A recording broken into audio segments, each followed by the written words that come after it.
Bendito sea el Cordero de Dios. Son todos bienvenidos a la casa del Señor. Les saludamos con alegría y compartimos la palabra del Señor. Hoy quiero compartir una porción de un texto bíblico que hace referencia, o que más bien el escritor a los Hebreos toma del Antiguo Testamento para expresar algunos principios que son extraordinariamente fundamentales para la vida del creyente. Así que, sí, vamos a abrir nuestra Biblia o prender la Biblia electrónica, como sea, en la carta a los Hebreos capítulo 8, en el versículo 11. Sí, el versículo 11, pero del versículo 11 hay una frase allí que me interesa mucho poder compartir. Oiga, esto es una pequeña o ínfima parte de todo el versículo número 11, pero es en lo que quiero basar las escrituras, o mejor dicho, la predicación en esta noche.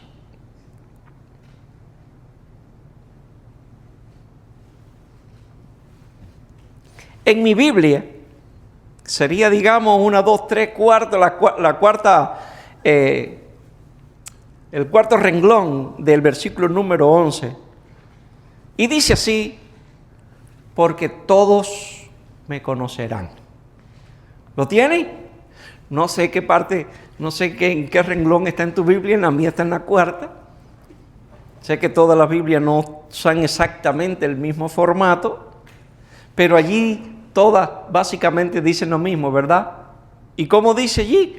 Porque todos me conocerán. Porque todos me conocerán. Es interesante. Si el escritor a los Hebreos, quien le estaba escribiendo, obviamente, a los cristianos de la dispersión, a los creyentes, a los que habían fundamentado su fe en el Señor Jesucristo, a los que habían tomado la decisión de recibir a Cristo como su Salvador, arrepintiéndose de sus pecados y probablemente también bautizándose, y ahora que de repente también muchos de ellos se encontraban en peligro, en persecución, algunos estaban en prisión, otros estaban huyendo, otros estaban escondidas. Dice el escritor a los Hebreos, citando a lo que dice el profeta Jeremías en el capítulo 31, verso del 31 al 34, dice así: porque todos me conocerán.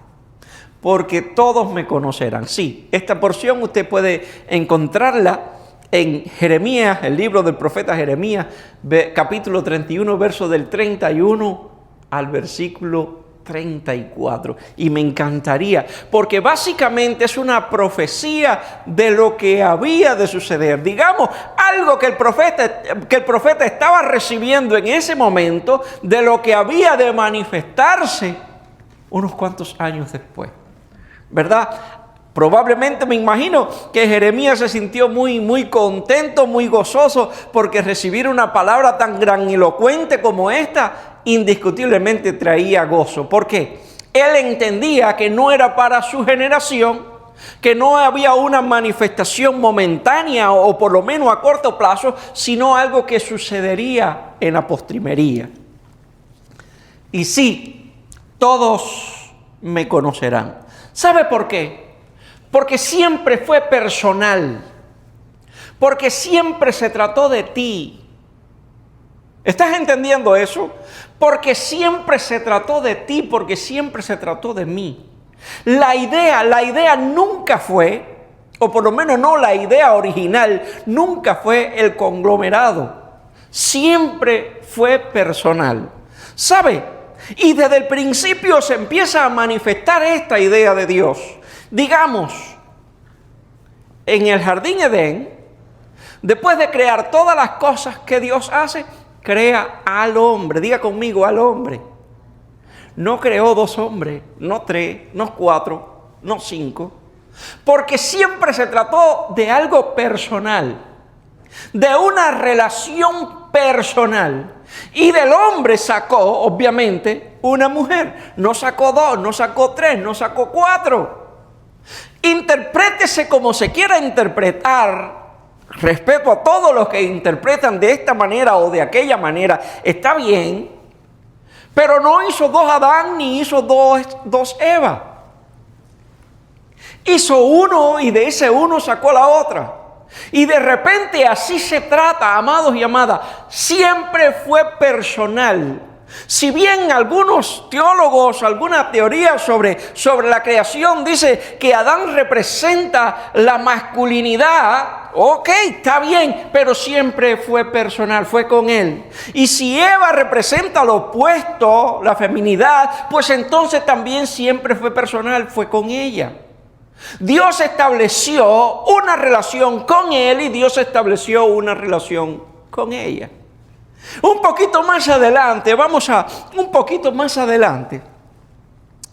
Cuando todo parecía que no había solución, a causa de la depravación, de la desviación, de la degeneración del carácter, de la moral humana, Dios llama a un hombre. Curiosamente, Dios llamó a un hombre. Y ese hombre involucró en el plan, en el llamado de Dios a toda su familia. Pero siempre fue personal. No hay una evidencia en las Escrituras que Dios trataba con la esposa, con los hijos, con los demás. No. Hay evidencia de que Dios trataba con él, le dio las órdenes a él, le dio las coordenadas, le dio las medidas, le dio la idea, le hizo el llamado, porque siempre fue, ¿cómo? Personal. Siempre se trató de ti. Un poco más adelante, estaba hablando obviamente de Noé. Un poco más adelante, la tierra estaba más poblada, las culturas habían progresado bastante, y en el valle de la Mesopotamia, un hombre que probablemente tenía cierto estatus social, ciertas posibilidades, parece que vivía bastante bien, y que procedía de una familia que vivía bastante bien para el tiempo. Dios llama a un hombre que no tenía hijo, que tenía su esposa, y básicamente tenía un sobrino como hijo, un sobrino bien cercano, pero Dios lo llama a él, y a él le hace promesas que para el tiempo eran una locura. Le promete tierras, teniendo este hombre tierra. Le promete familia o descendencia, siendo su esposa estéril.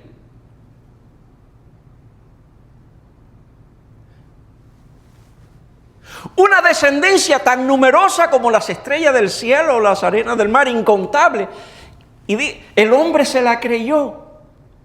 ¿Sabe por qué se la creyó? Porque había una relación, se estableció una relación con Dios, porque siempre fue personal. Ahora bien, en esta relación personal nos encontramos que hay otros que están involucrados, y eso está muy bien.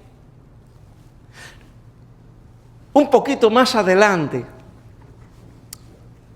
la cautividad de Egipto, Dios llama a un hombre, a uno. A causa de su incapacidad verbal o su torpeza para hablar, Dios involucra a otro para que hablara por él. Pero siempre fue personal. ¿Se dan cuenta? Siempre fue personal. Una relación personal entre Dios y el hombre, entre Dios y el elegido, entre Dios y el del plan, entre Dios y el que Él escogió para llevar a cabo la realización de su plan. Y esto está perfecto. Ese hombre sacó al pueblo de Egipto y entonces se estableció un pacto. Y escuche bien, porque aquí empiezan algunas diferencias que son muy interesantes para ti y para mí. Bueno, por lo menos para mí, pero me gustaría enseñártela. Dios estableció un nuevo pacto, ya no tan personal, sino más bien congregacional. empezó a haber diferencias aquí. Hasta ahora básicamente todos los pactos eran personales. Ahora por primera vez aparece un pacto congregacional. Aparece un pacto con el pueblo. Dios le da un pacto, Dios hace un pacto con el pueblo, Dios hace un pacto con la gente a través de su caudillo Moisés, sí, pero un pacto en general con el pueblo, diciendo básicamente: yo seré su Dios y ustedes serán mi pueblo. Y entonces, escuche bien, tenemos, digamos, dos perspectivas, una personal y una congregacional. Digamos, Moisés representaba la personal y el pueblo representaba la congregacional. Es un buen ejemplo. Pero cuando se trataba de enseñar y de corregir al pueblo, Dios llamaba a Moisés, el que tenía una relación personal, el que estaba cerca, el que podía hablar, el que podía básicamente ver o permanecer en la presencia y la gloria de Dios. Entonces, básicamente, escucha esto, lo personal rige lo congregacional. Moisés recibía la palabra, las enseñanzas, la reprensión, lo que sea, lo recibía y luego lo transmitía. Pero Dios veía al pueblo, a todo el pueblo hebreo, como un pueblo. Dios trataba con ellos como congregación. Y entonces a este pueblo Dios le da o hace un pacto con ellos y le da varias leyes. En primer lugar, vamos a llamarle, sí, le da lo que conocemos como el decálogo.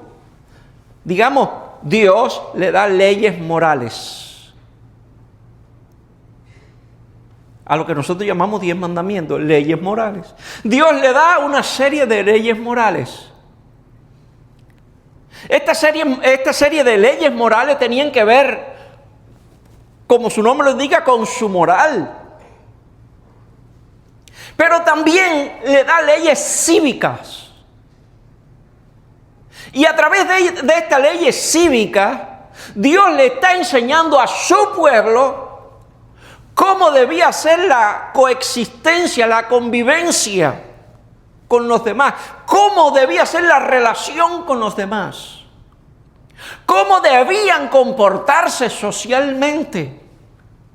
¿Sabe por qué Dios da todas estas leyes? Porque en Egipto tenían sus hábitos y sus prácticas. Y Dios tiene que tratar con ellos para enseñarles nuevos hábitos y nuevas prácticas que agradaran a su presencia, a la presencia de Dios, que fuera concerniente al carácter y a la voluntad de Dios. Y aparte de eso también le da las leyes ceremoniales. Estas leyes ceremoniales tenían que ver entonces con todo lo que involucraba ceremonias. Entonces, ritos. Cómo sacrificar, cuándo sacrificar, quién podía hacerlo. Y todas estas cosas tenían su simbolismo, obviamente, que no voy a detenerme en todo ello. Entonces, tenemos una ley moral que rige la conducta personal, una ley cívica que nos enseña cómo convivir socialmente, y una ley ritual que enseñaba al pueblo cómo debían servir y cómo debían adorar a Dios. Y todo esto era parte de un pueblo. Todo esto es una conexión con un pueblo. Ahora, piensen esto. De ahí, muchas leyes, y el principio fundamental de estas leyes era esta palabra: si cumple esto, vivirá. Por lo tanto, todo el esfuerzo de este pueblo era concentrado únicamente en tratar de cumplir todos los mandamientos, los estatutos que Dios, los preceptos que Dios había establecido. Entonces ellos no se concentraban en el espíritu, en la intención, en lo interior en lo que simbolizaba o significaba esto, ellos se concentraban únicamente en tratar de cumplir. Pero entonces Dios dice, de todos estos mandamientos, el que infrinja uno de ellos, ha infringido todos. Piense, se la puso difícil. Y por más que se esforzaba el hombre, no podía cumplir todos. Eso es por una parte. Y por otra, los hombres empezaron a inventar sus propios mandamientos con el cual ellos creían que podían servir y adorar a Dios. Algo que Dios no lo había mandado. Entonces, se encargaban o se concentraban en la parte externa. ¿Cuál era la parte externa? No haga esto, no haga aquello, no toques, no comas, no vayas.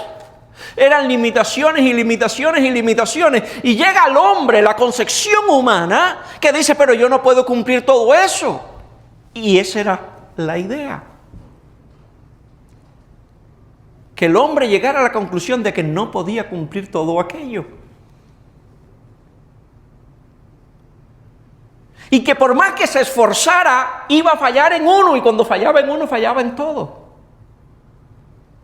Y si su vida dependía entonces de cumplir esto para poder vivir, ya ellos se entendían a sí mismos como muertos. Y dicen, no, ya fallé, ya morí, ya. Lo que merezco es la muerte. No hay solución. No hay solución para mí.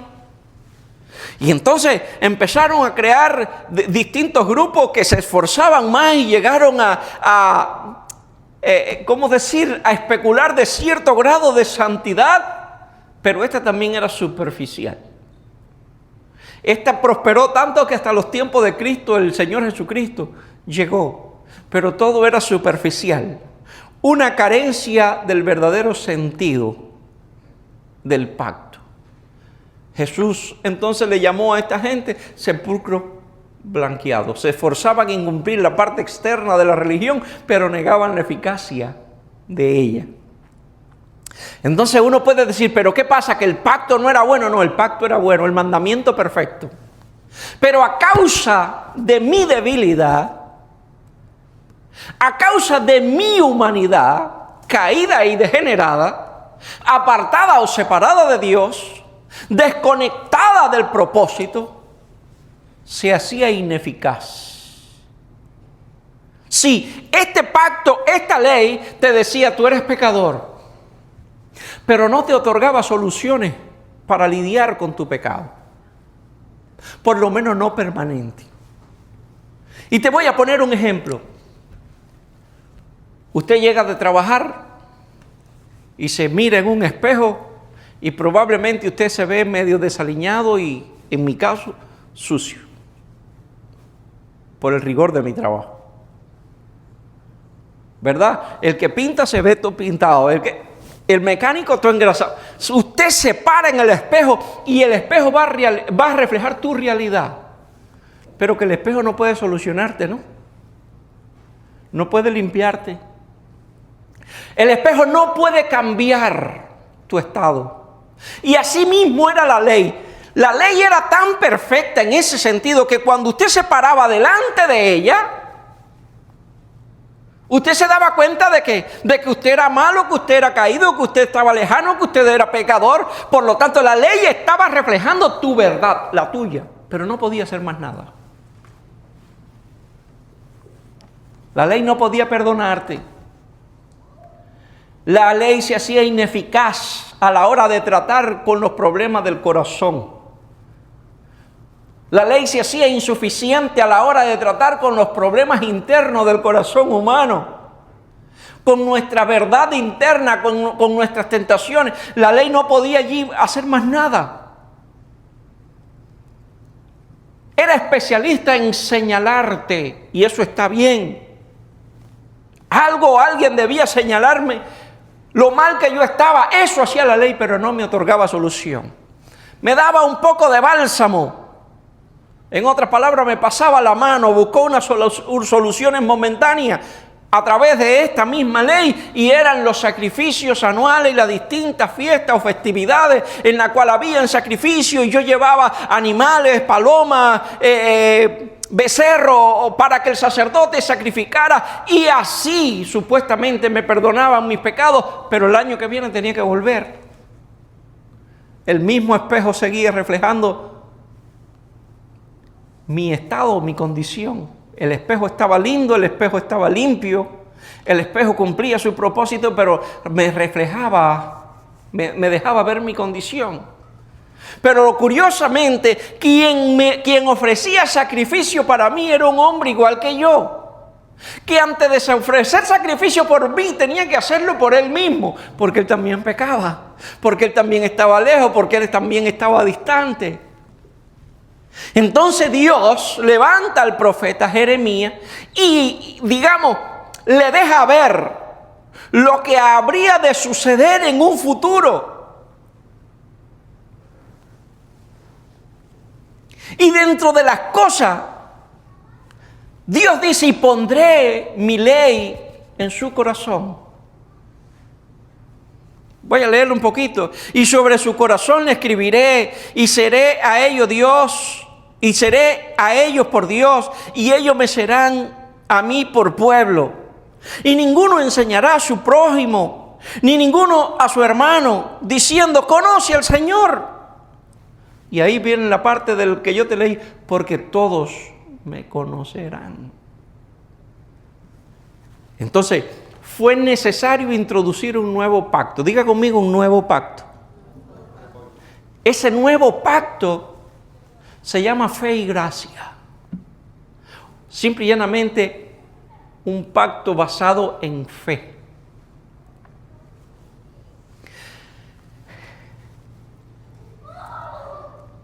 Y este pacto tiene que ver con el hecho más personal. Escuche esto: un hecho más personal. Cristo establece un hecho personal, una relación personal. Dios establece un nuevo pacto que tenía que ver no tanto con lo exterior, sino con lo interior. No tanto con lo externo, el cual se puede cambiar con bastante facilidad. Es un nuevo pacto que tenía que ver con lo interno, que trata con mis verdaderos problemas, con mis debilidades, con mis insuficiencias.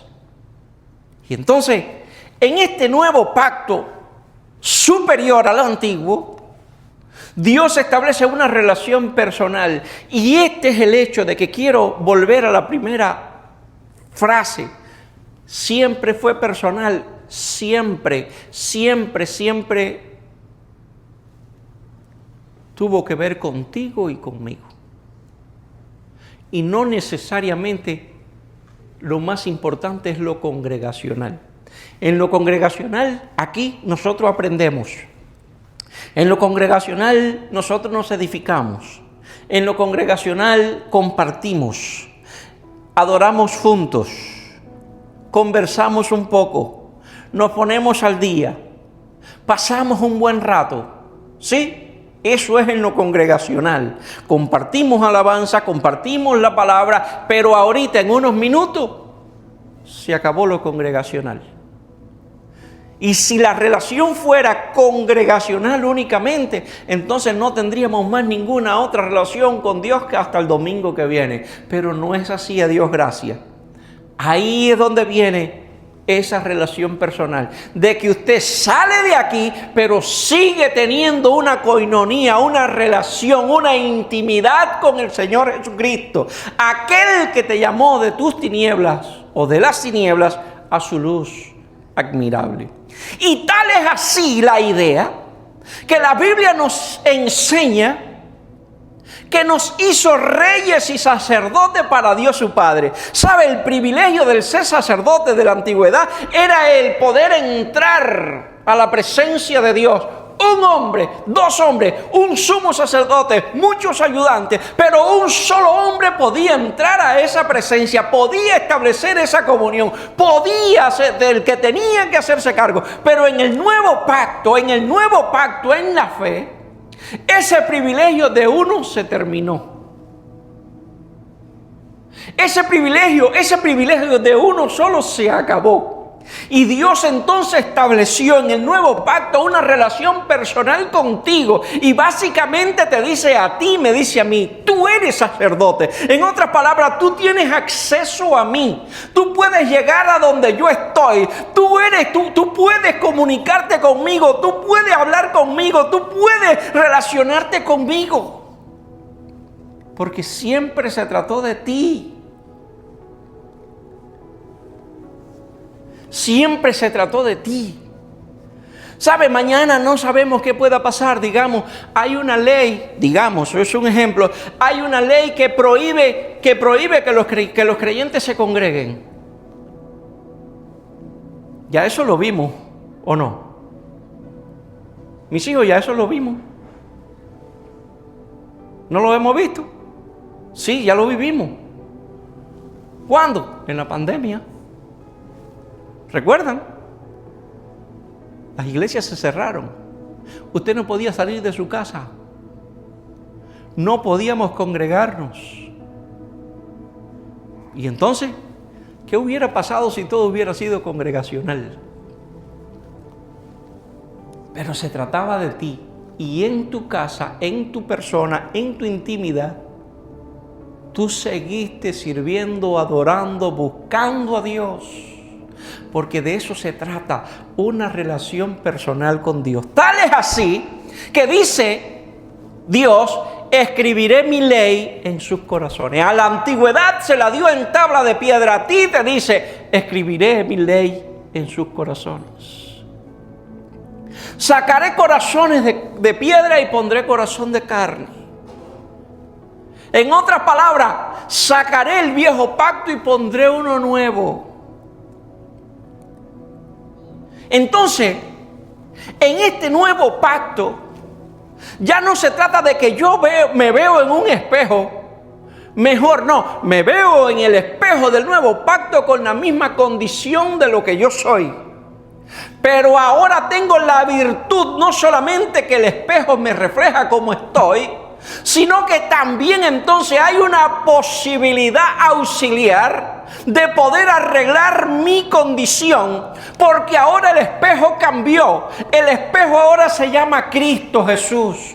Antes era un espejo de ley, ahora es un espejo de gracia. Antes era un espejo de obediencia y si no la muerte, ahora es un espejo de fe. Y en esa fe tú recibes fuerza para poder cumplir aquello que Dios ha plasmado en nuestro espíritu a través de su espíritu, que son la nueva ley de vida en Cristo Jesús. ¿Lo tiene? ¿Lo está tomando en esta noche? Sí, ahora yo me veo en Cristo Jesús. Y aunque soy insuficiente, en Cristo Jesús estoy justificado. En Cristo Jesús estoy salvo. De Cristo Jesús recibo la gracia, así como la fuerza para seguir en este camino de fe y pasar por todas las batallas que tenga que pasar, pero tomado de sus manos. Ya no estoy solo, ya no hay quien me señale, sino hay quien me ayude. Ya no se trata de señalamiento, ahora se trata de ayuda, porque siempre se trató de ti. ¿Por qué Cristo tenía, digamos, 3 discípulos que eran más cercanos que los demás? Piensen eso. Eran 12, ¿verdad? Pero los 12 no estaban donde quiera. Porque quizás los 12 representaban la congregación. Eso está bien. Pero en los momentos más especiales, ¿a quiénes encontramos con Jesús? A Pedro y a Juan, no. Porque se trataba de una relación personal. Entonces, sí, la Biblia está llena de simbolismo y nos enseña. Nosotros podemos vivir a la distancia conformándonos con una relación congregacional. Está bien, allí hay bendición y Dios envía bendición y vida eterna. Ok, Dios está más interesado en una relación personal. Dios está Dios está interesado en tratar contigo. Sí, así como tú eres, con tu carácter, con tus limitaciones, con tus debilidades. Cuando tú te ves en Cristo Jesús, ves un reflejo. Pero lo curioso es que entonces recibes la fuerza para convertirte en aquel en quien tú te estás reflejando. Recibe la ayuda necesaria. Recibe los dones del Espíritu para que seas triunfante, para que seas vencedor. Y todo esto en un nuevo pacto, no en un antiguo pacto. Yo no puedo menospreciar aquello. Yo lo que puedo decirte es que tenemos una oportunidad extraordinaria de vivir exactamente como las Escrituras mandan. Y aunque hoy se nos haga más fácil, mañana o el mañana nadie lo conoce. Pero si hoy tú estableces esa relación personal con Dios, mañana nadie podrá arrancarte de su presencia. Y entonces es aquí donde aparece esta porción de las Escrituras, porque todos me conocerán. Pero cuando yo veo los cientos de miles de creyentes que incluso se congregan, me atrevo a decir, pero no todos le conocen. Pero no todos le conocen. Entonces parece indicar que las Escrituras tienen su contradicción. No se trata de contradicción de las Escrituras. Me gustaría más poder traducir, todos tendrán la oportunidad de conocerme. Dios se acerca a ti. Dios se revela a ti. De hecho, tú estás aquí en esta noche únicamente por su llamado, por su gracia, por su oportunidad, por su oportuno socorro. Pero no puedes conformarte únicamente con venir los domingos o algunos domingos. Tiene que buscar, sí, esta relación que aquí se describe, porque todos me conocerán. Si pudiera leer un poquito más, dice, desde el menor hasta el mayor de ellos. No había esa necesidad en el antiguo pacto. En el antiguo pacto se trataba de que el sacerdote conociera a Dios. Se trataba de que el profeta conociera a Dios. Y a través de ello Dios le transmitía su voluntad al pueblo. Aquí no se trata de eso. Aquí se trata de que tú y yo tenemos un privilegio nunca antes visto, nunca antes otorgado. Tú tienes la oportunidad gloriosa de conocer a Dios. Tú y yo tenemos la oportunidad gloriosa de conocer a Dios.